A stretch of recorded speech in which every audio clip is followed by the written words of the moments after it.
All right, what is good, ladies and gentlemen, is the Mass Reviewer back again with another review, and today we're doing a review for As You Wish My Lady.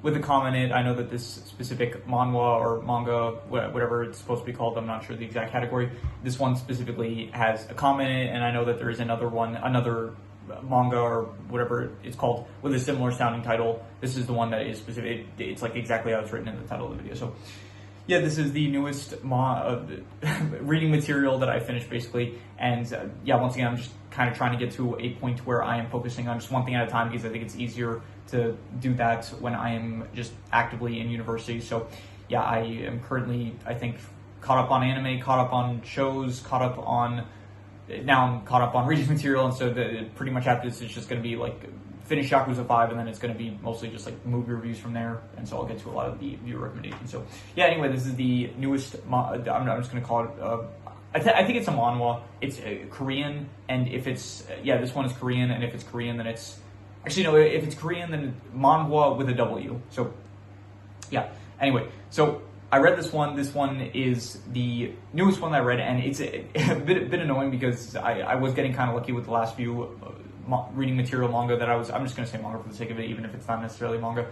The last few manga that I was reading, they did have like character names on Anime Planet, so it did make it kind of easier to actually speak about the characters. Whereas this one, I realized this would probably eventually be the case where it's like, I know that not Anime Planet doesn't have like pictures or the names listed for like every character in like every manga that exists, because there is a lot of manga out there, and there is just simply, some are just simply like not as popular as others. So anyway, so yeah, it is going to be slightly difficult for me to speak about certain characters because this is, it's Korean, so there are a lot of Korean names. I'll be able to remember basically the main few characters, and then after that I will probably not be able to, I'll have to like kind of describe them based on their blood relations to certain characters. So yeah, anyway, so let us just get into it, starting off with the plot. So this is basically, it's a romance.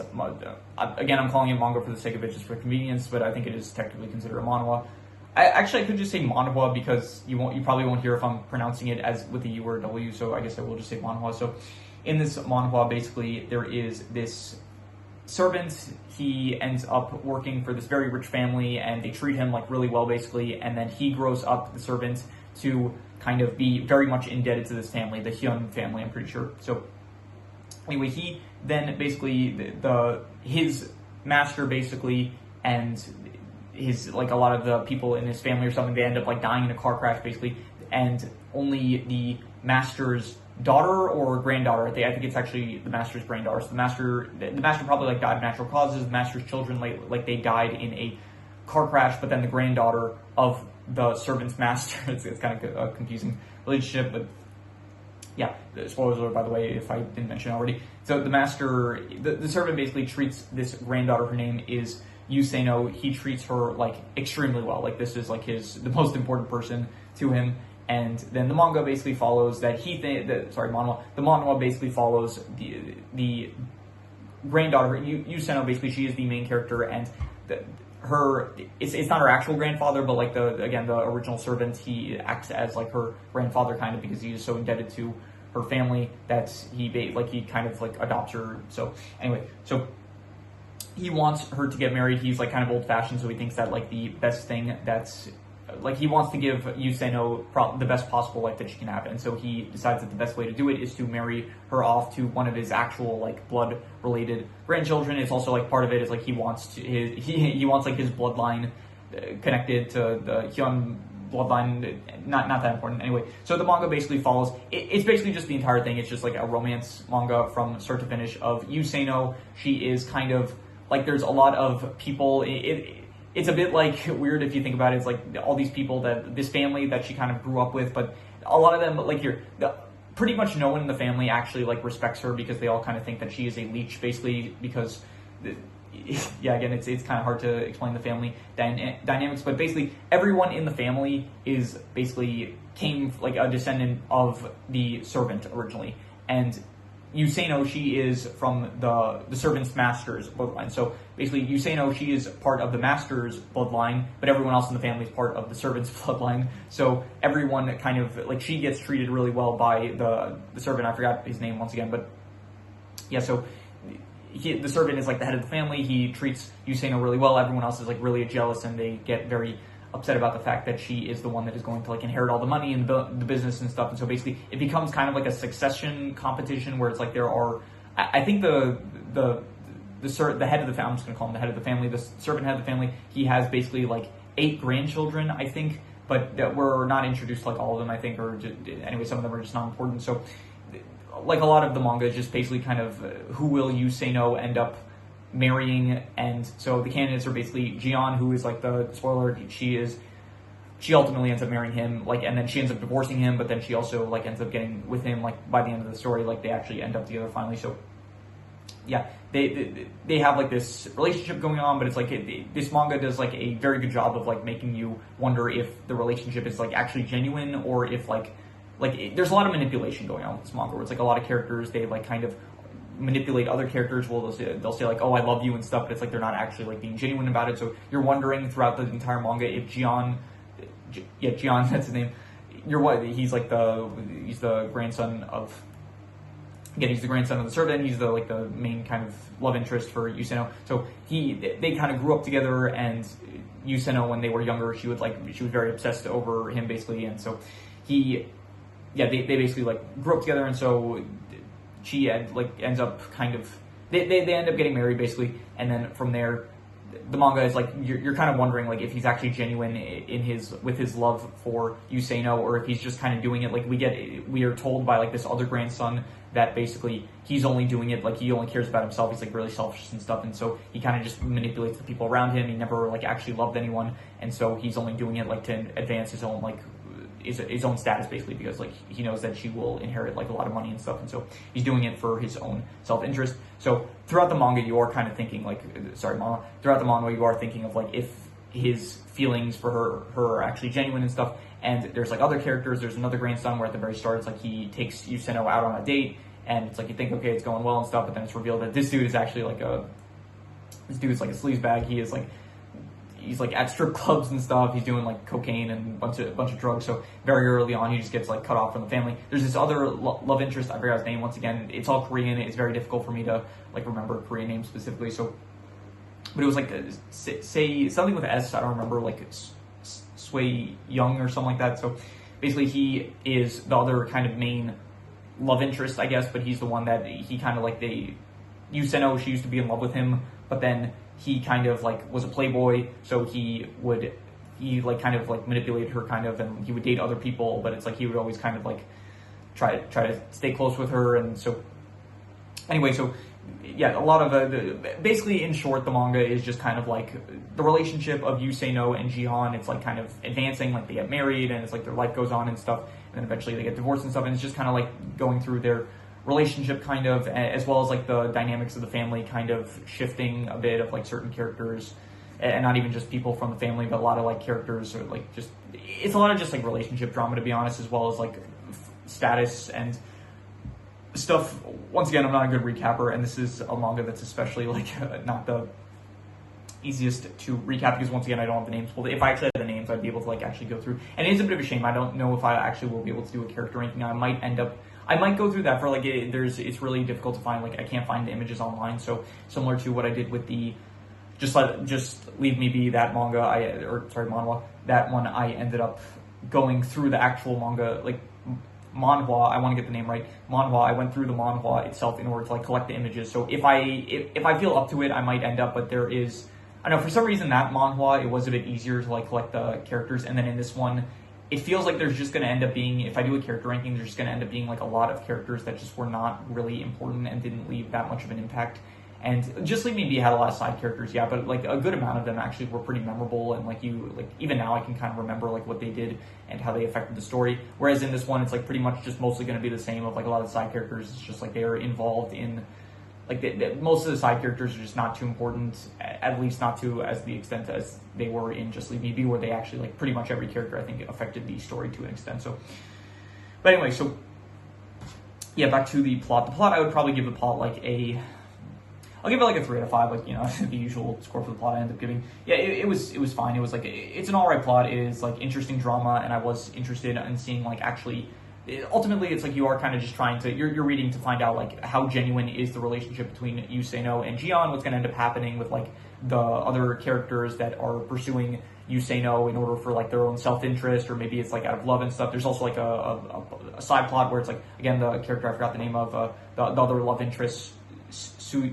Yang, something like that. Again, I don't remember, but he ends up like committing suicide. So that's like some other stuff that happens. It's like there's some stuff about like his dream of like he wants to like play volleyball and stuff. And yeah, there's a lot of stuff that happens. And again, this is not like really the place that you should try to get a recap. And it's a bit of a shame because I don't think this is like a popular enough manhwa to really. I don't think there is a recap. That this is probably honestly the closest video that exists. I'm not sure about that actually. Like before I ended up reading like, I don't know, Lost in the Cloud, I would have probably assumed that there was like no content on that online, but I actually did see that there was a few videos that people made about that. So, but yeah, anyway, so I would say that the plot, it was a 3 to 5. It's like, it's all right. I would say it's interesting, like kind of seeing how the story was going to unfold and what was going to happen between the relationship between certain characters and all that. So yeah, in terms of the characters, I would probably give like I'll go like a 6 out of 10. I'll say they were above average. I think that the characters were, good. I'd say that Yusei No, she is a good protagonist. There are some side characters I do like. I think Cherry, she is like the best friend of Yusei No. I think that she is great, and a lot of the side stuff with her is very fun. The grandpa, he's all right. Jihan, I don't know. The whole point of Jihan's character is kind of supposed to be like he's very difficult to read, so you don't know like his true intentions of if he actually loves Yusei No and if he cares for her, or if he's just doing it all out of his own self-interest and he's just so dedicated and committed to like trying to, what was I saying? I forgot the start of that sentence. You don't know if he is doing it out of love for Yusei No, like all the stuff he does, if it's out of love for her, or if he's just genuinely like so manipulative that he is willing to go through all this effort in order to like, for his own self-interest at the end of like, I guess, gaining more status and power through being married to her. So yeah, I would say that it's like, I think it's interesting, I guess, as a character, but as like for the actual romance aspect, I don't really, it makes it a bit difficult for me to actually get invested because I don't know how much of it is like actually genuine, I guess. So yeah. So in terms of characters, I'll say like a 6 out of 10. Like I would say that there was mostly good characters. There's some, just a lot of the characters in general, they end up, especially a lot of the side characters, it's like there's just a lot of really obsessive characters, I would say, just characters that get really obsessed with like the main characters to like a stalker-ish vibe. And I would say like something, if comparing it to like the, I guess the most recent manhwa that I finished, Just Leave Me Be, the side characters also like have very strong feelings for the main characters, whether it's like, I don't know, whether it was like Hexian's staff like at his mansion, or whether it was like anyone that was connected with Adelaide. It's like all those characters, they also had like strong kind of feelings for whoever it was that they, like one of the main characters basically, but it felt like it was not based on kind of like stalker, like unhinged emotions. And here it's like basically there's like, again, the Jihan's cousin or the other love interest, whatever is, again, I forgot his name, but he's like very much kind of very kind of I don't want to say stalker, like it does get into stalker territory, I would feel like, but it's definitely, yeah, like pretty much any female character that is in love with Jihan also, it's like they're very much, they go to like extreme lengths in order to try to be with him. So, and they even mention it, like they pointed out in the actual manhwa itself, where you do have like a moment where Jihan says like he seems to attract like all these like crazy people that fall in love with him. So, but anyway, overall I'd give the characters like a 6 out of 10. I would say that they're above average, I would say. And yeah, in terms of these settings, I'm going to give these settings a 5 out of 10. Honestly, there's nothing that interesting.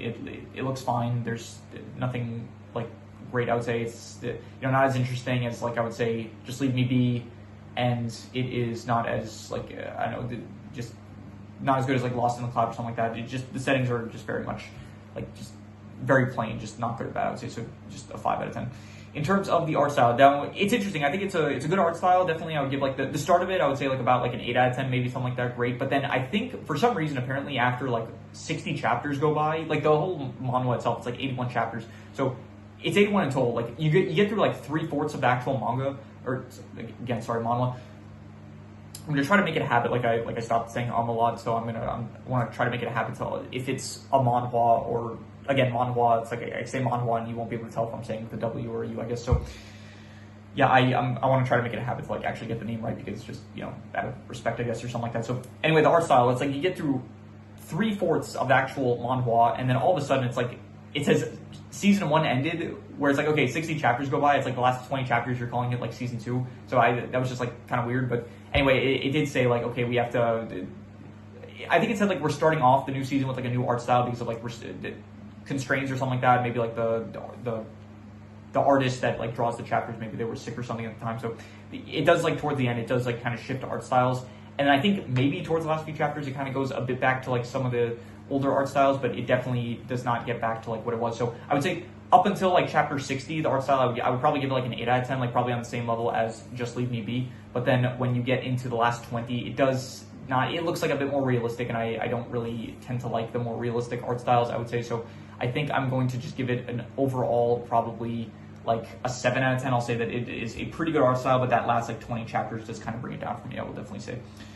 Next is honestly, I probably should have grouped this in with the actual plot. The plot I gave like a 3 out of 10. The romance and the drama, because, I think that with these extra genre categories, for a while now, I've been unless it's like action or comedy, I mostly just end up tying it into the actual, like, the plot category or the setting category, one of the two usually. So yeah, the romance and the drama, I would give it probably like, I guess I'm not going to just group it in with the plot. I'll just give it like a score of its own. I would say that the romance and the drama, I think I like the drama more than the romance. The romance is basically just between Yu Seno and Jian, and it's a fine romance, but it's like, I don't know. I would say it's like good at the start, but then it's like they get married, and it's like there's the whole drama with like Yu Seno and like the rest of the family and stuff. So they end up getting divorced, and then he ends up leaving, and he's like, he himself is like also like kind of, I said like he attracts stalker type characters. He himself is also like sort of a stalker, where it's like Yu Seno, she goes abroad to America to study and stuff, and then he hires like investigators in order to watch her. So yeah, it's not really my favorite romance. I think I like something like Adelaide and Hexine. I thought that was like more, I think when it comes to romance, I just like the more wholesome stuff, and this feels not as wholesome and more of just like, I don't even know how to describe it, just like very, very extreme, maybe I want to say something like that. But yeah, so in terms of romance, this is not really one of my favorites. The drama, I would say, is also not really that great, because so much of it is just like basically characters that don't like Yu Seno because like they're just jealous of her status. Basically, like every character, all the conflict basically just stems from either two things: either like romance between like either characters that are in love with other characters causing issues and stuff, or it is just like characters that are like, oh, you're terrible. It's like you don't deserve all like your position in life and stuff. So yeah, I don't know. I think I would just give the romance and the drama, I would give it like I'll go another 6 out of 10. I'll say it's like above average. It's fine. Like mostly for the drama, I think the drama kind of raises it. I guess it does, because once again, it's like it is one thing. The manga, I'll probably get this with the best category. I think we'll just say it now. I think the best thing that this manga does is probably messes with like it does a really good job of like hiding characters' true intentions, where it's like you genuinely don't know what certain characters' motives are, and it's like you do start to wonder at a lot of times like if certain characters are truly acting out of like self-interest, or if they're acting out of like genuine care for the other characters. So I'll say that was my favorite thing about the actual manga itself. I would say that it was probably, honestly, I would say it was like great. I think that they did a great job with the actual like character motives of like, or just like hiding the character motives, like not being aware of like certain characters' true intentions, I would say. So it's specifically for Jian, I think Jian is like genuinely, like he's not like my favorite character because of like the reasons I stated, but I do think like that aspect of him, it's a good aspect, and I do like it a lot, but it does also ruin one of my favorite things is romance, and so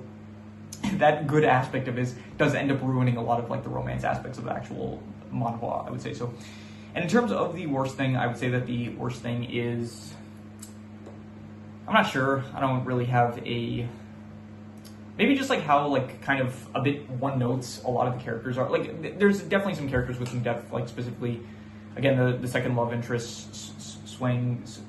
I'm going to check. I think I actually can find his name. I think his name is listed on the anime plan, so I will check. Just give me a second here. Alright, so I did find his name here. It is Swang Yan. Yeah, it says Jinha's cousin and Yu Seno's childhood friend. So I forgot the original point of what I was going to... Oh yeah, I was going to say that... No, I just forgot it. So I was going to say his character depth. Yeah, by the way, apparently it's also listed here that the CEO who adopts Yu Seno after caring for her great-grandfather, his name is Cha Deok Man. Yeah, so again, Korean names, I'm not good with them. So anyway, yeah, so I would say that probably here, I don't really need this at the moment. So yeah, so I was going to say that I just had the name pulled up. I don't know why I closed it, but yeah, so Swang Yun, I think that was his name. So he is a bit more like, I like the depth with his character because he actually has like some good depth, but like specifically with like the whole aspect of it's like he likes Yu Seno, but at the same time, it's like he treats her badly in order to like spite his parents and stuff, and then ultimately like the suicide attempt and stuff, and him like growing as a person towards the end of the actual there's like a redemption arc with him, which I think is good. And then with every other character, it's like pretty much anyone that's part of like the Cha family. I think it's the Cha family. I'm assuming if the head master was called Cha or whatever. So pretty much like every single family member towards Usaino, which is like, they're very one note, like, oh, we want our grandson to, or our child to like marry Usaino so that we can like get ahead in the family business or whatever. So, but I'm pretty sure like they're all rich anyway. Like, yeah, she would inherit the money, but like I feel like the better strategy if you really like are desperate for the money, I feel like just be nice to her and you know that she'll inherit the money. So just like stay on good terms with her, and then it's like when she gets older and stuff, just like like you were always nice to her, and so it's like ask her like, hey, I'm struggling or something. If something ends up coming up, it's like say like, hey, can you help me out here or something like that. So. But I'm sure like they're greedy and they want to just like not have to work for the rest of their lives, so they just want all the money for themselves. So. Yeah, anyway, so the worst thing I would say is just like how very one note a lot of the characters are, especially like there's some antagonists, not even just the family members. There's also, I think, the character Song Yera, I think her name was. She was like the ex of Jian, where it's like her whole thing was that she like kind of was in love with Jian, and she's like jealous of, she was jealous of Usaino about her status and stuff, and so she like, there's like a whole side plot with her, which it's not really the most interesting, where it's like the characters, they're just the whole motivation for them, for a lot of them, is just they're jealous of a character's status, or it's like their relationship with some other character. So yeah, I would say that was the worst thing in my opinion, and I would say that it was, I'm just gonna give it like a 4.5. I'm gonna say it was not good, and yeah, that is all the categories. So I'm going to do the calculations. So King Crimson. Alright, so it ends up coming out to about a 6 out of 10, but honestly I think I'd give it higher than that. I think I would give it like probably I'd go like between a 6.5 to a 7, I would say. I think it was between good and pretty good. I think it was enjoyable. I definitely, I had a good time with it, I would say. A bit more towards the start because, again, like I think towards the end it maybe faltered a bit. Mainly part of it was probably the art style, as well as just like, some stuff about like Jian being revealed, like just having been stalking Usaino like the entire time she was in America. The entire final chapter, by the way, was literally just like showing how Jian was like manipulating the situation. Like he's very much a manipulator. Like he was manipulating the situation in order to get her back to America. So I don't know how great it was to like actually end the manhwa on a chapter like that. But anyway, so overall, I think I'm going to be a bit harsh with that. I'm going to give it a 6.5. I would say it was good. I enjoyed it. Not like it could have been better, but it was good. I would say definitely a 6.5. So. Yeah, I don't know if I will do a character ranking. I think I might go through like the actual manhwa and try to collect the images for like characters that I think are significant enough to include, and I'm gonna have to like make some sort of criteria for how I actually decide what characters to include. But the next year, what I'll do for the next manhwa is what I am doing for like the end of the year trios, because for last year at the end of 2025 it was like very difficult. It's like I had to spend a lot of time actually collecting all the images for like the characters and stuff. So and just all the images that I ended up using for the end of the year tier list. So what I'm doing this year is like I'm actively throughout the year, after I finish a piece of media, I am collecting the images like after I finish that like finish watching it and like reviewing and stuff. So then I'm just actively throughout the year I'm collecting the images, so that by the end of the year I don't have to go through that effort, and it's already done for me. So I think what I might start doing is that if I finish a manga or a manhwa, I will check in advance on Anime Planet if it has like actual character images posted, and if it does, then great, then I don't have to put as much work. But if not, what I might end up doing is like I might actually like, as I'm reading the manga, anytime I see like a new character comes up, I'll like screenshot and then like put it in a file to later, like, and then I'll go through the file later on and I'll decide like, okay, this character is prominent enough to include in the tier list. This character like didn't really do anything, and I might just like do that because I think that might be an easier way to go about things. So yeah, but I'm not sure. I think maybe I will, like a 50-50 chance we'll say that I'll end up doing a character ranking. If I do, then you'll probably, by the time you're seeing this, you'll probably see tomorrow. And so, but yeah, anyway, so yeah, once again, a 6.5, I would say it was a good manhwa. I think it was, definitely good, I would say. So yeah, that is pretty much all there is to it. So if you have any recommendations, any shows, movies, video game stories, anime, manga, web series, anything that you want me to review, leave it in the comments and I will maybe possibly check it out. But that said, that is pretty much all there is to it. So let's leave it at that.